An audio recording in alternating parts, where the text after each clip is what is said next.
In the previous lessons, you learned how to find the rate law of a chemical reaction based on the data from multiple experiments or multiple trials. Now, in this lesson, we are going to look at the three common orders of chemical reaction.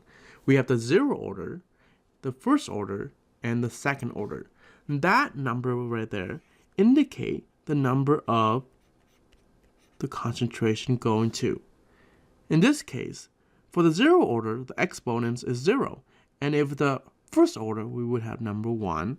And the second order, we would have number 2. And of course, when we have 1, we don't really write the number 1. Now, what happens when you have a number except for 0 going to the power of 0? Any number except for 0 going to the power of 0 is equal to 1. And that's the reason why this can be eliminated from the zero order. What makes this challenging is that you need to almost memorize the information on this table. But the good thing is you can find information on this table based on what you know about the basic information of the different type of order. So for example, let's look at this one right here, okay? Let's look at the unit for the rate of constant. But first of all, before we do anything, we know that the rate is referring to what? What is the change in terms of concentration over time, isn't it? But on your AP test, they're not going to write like this. They're going to have this, m minus 1. That minus 1 indicates that it is at the bottom of the fraction. That's the denominator. So all the rate will equal to that format. Now, how can we use the rate law to determine this? Well, it's pretty easy. Let me show you. So if we assume this right here, let's assume this equal to the rate law. I'm going to prove them all right here, okay? So in this case, the rate law is equal to m minus 1 equal to k. Of course, k in this case would be the same, right? And that's how we know the unit of rate constant for zero order. It's pretty easy. But what happened when we have this right here? So in this case, the rate is equal to m 1 minus, okay, or minus 1 equal to k. In this case, we're going to represent the concentration as m. Okay, let's do that. So k is going to equal to what? In this case, m minus 1s divided by m on the bottom from this side right here. Okay, so this is bringing over there. Look what happened to the m. It cancels out. So in this case, your k is equal to s minus 1.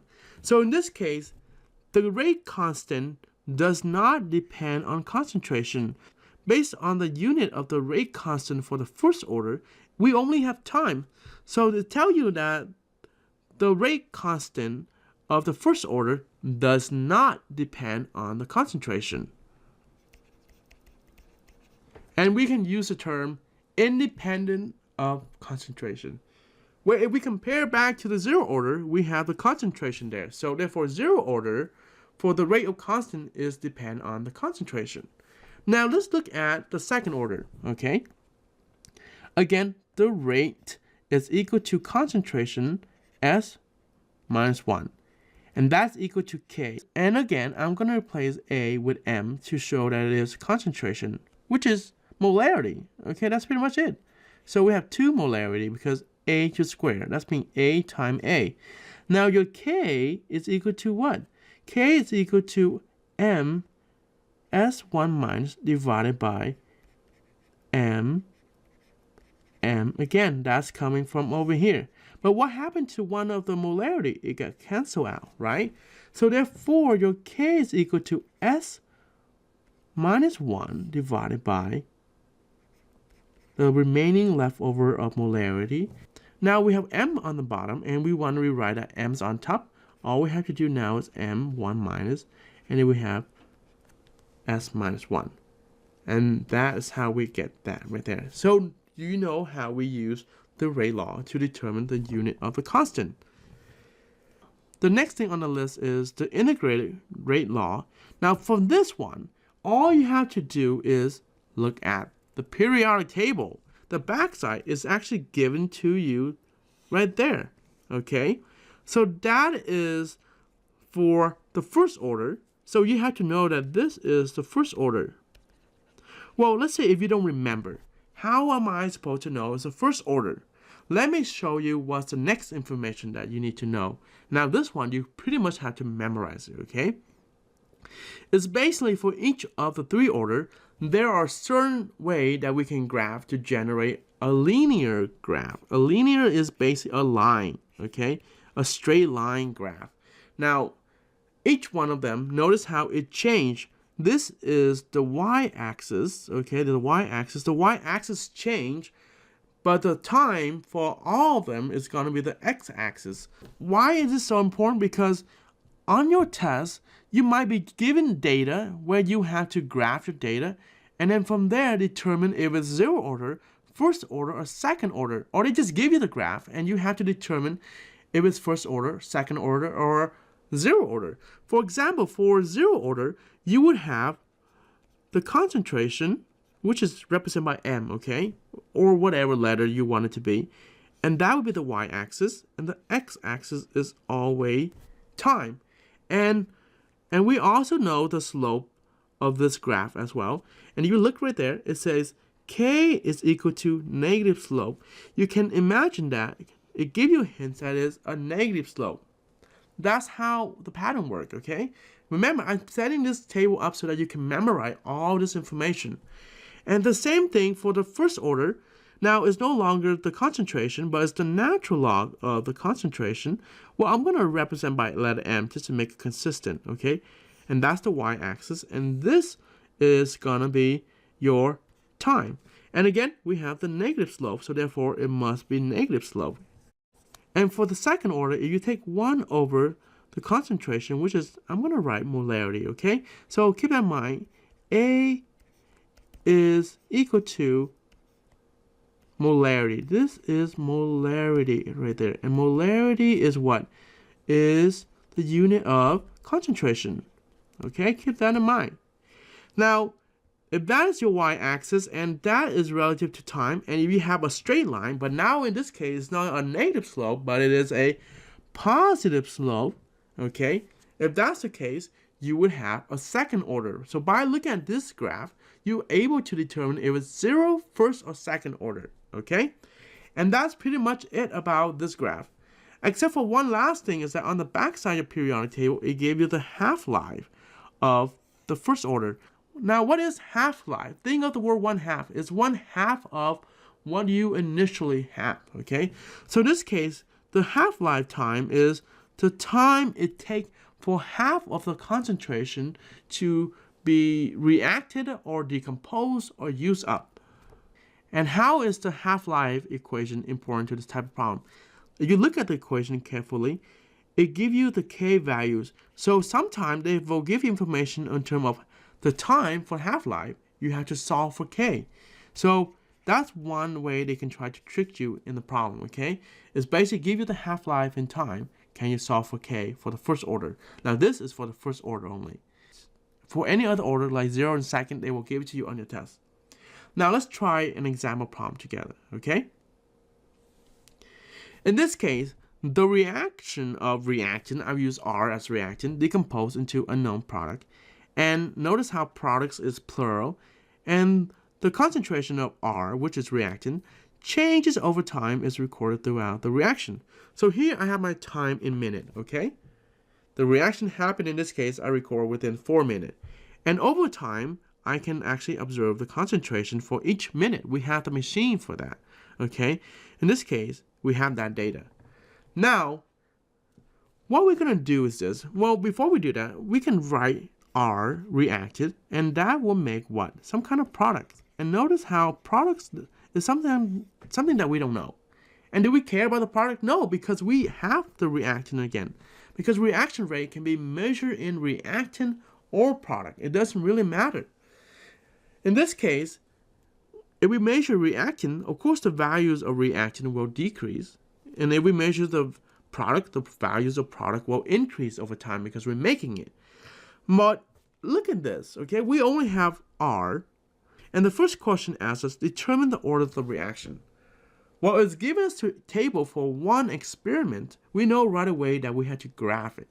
Now, going back to this, there are three ways we have to graph. One is with the concentration, the second one is natural log, and the other one is 1 over the concentration.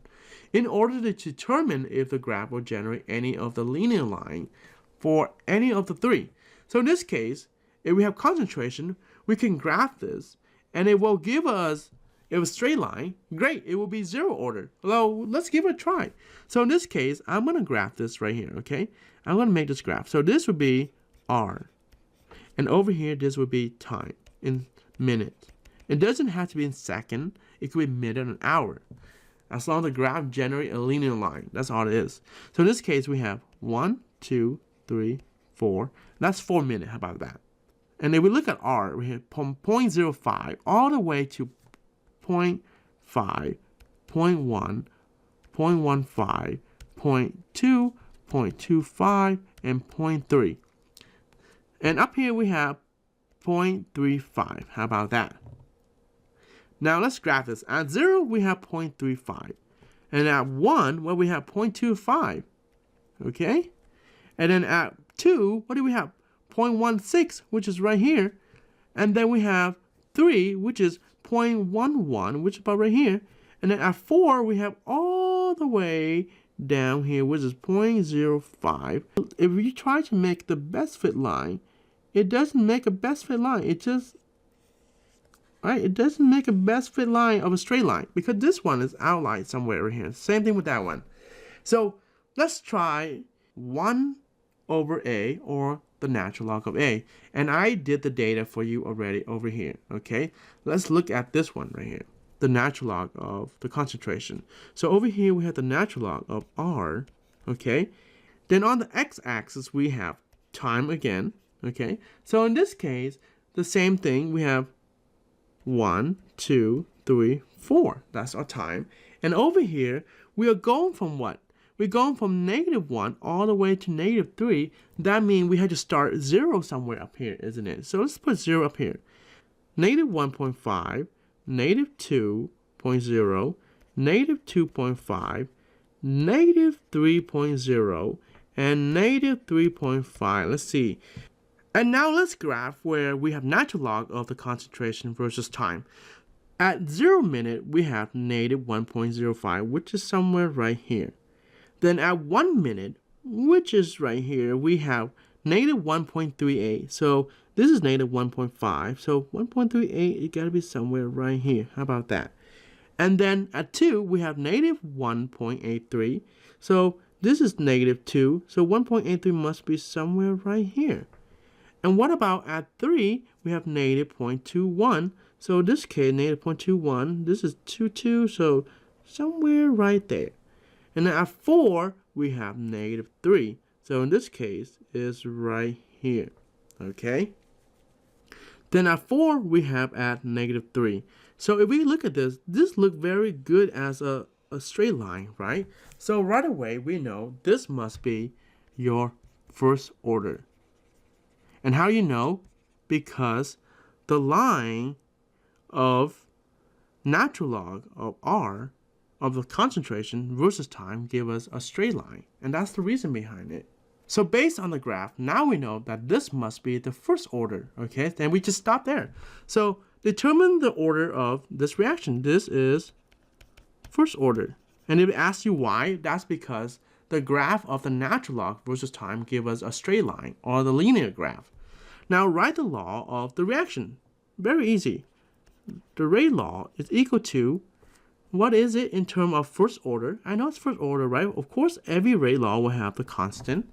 And if it's the first order, it will be just 1 right there. Or it will be K R. You can write the 1, or you don't have to write the 1. Now, calculate the rate constant for the reaction. And we know this before based on the table that K is equal to the negative slope for the 0 and the first order, right? So all you have to do is, so in this case, the rate constant, which is K, is equal to negative slope. What does that really mean? That means you're going to go find your slope, and then you go multiply by a negative sign, which is slope is equal to change in y equal to change in x. Now, one thing you have to be really, really careful is this change in y. Can you use any of the three? No, you gotta look at your graph right there. This is relative to natural log. So you have to use not this one, but you have to use this set, okay? So be very careful. Don't get tricked by this easy problem. Look at your y-axis carefully based on the type of order you have. So in this case, our first two set of data is gonna be what? It's gonna be 0, okay, 0.0 and negative 1.05. That's the first set. Okay, what about the second set? We have 1.0, and I can choose any of the set, okay? Any 2 point, negative 1.38, okay? So now let's plug it in. Change in y. Of course, I just take my y, and therefore, we have that negative right there stay the same, okay? And to find the slope, I just plug it in. I take the change in y. In this case, minus 1.05 minus 1.38, okay? And that's going to be plus divided by change in x.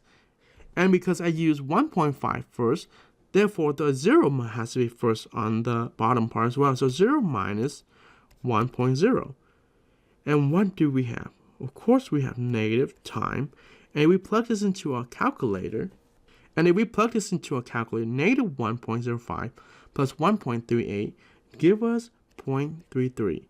And then 0 minus what? This is 0 minus 1. That gave us a negative 1. Now, if we look at this, right, of course, what we're going to have here is the negative still there, time negative 0.33, because this is divided by 1. What's our k constant going to be? It's going to be plus 0.33 equal to our k. And what is the unit of k in this case? Just to show to you, remember the rate law is equal to what? Is equal to k with the first order 1. So therefore, we can assume that this all rate law will have the same format. Concentration change over time.